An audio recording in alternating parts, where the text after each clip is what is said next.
Shikilia pasipoti zao. Mheshimiwa Heche ni kiongozi wa 4 kuzuiwa.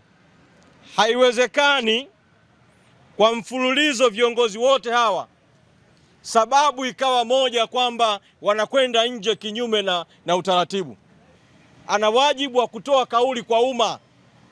Iwapo serikali yake imetoa amri ya kuzuia viongozi wa Chadema kutoka nje ya mipaka, kusafiri kutoka nje ya mipaka ni haki na uhuru kwa Watanzania wote wenye passport halali za nchi yetu.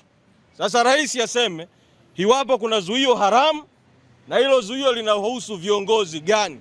Lakini katika hatua hii nitoe mwito kwa jeshi la uhamiaji, idara ya uhamiaji, kurejesha passport ya makamu mwenyekiti na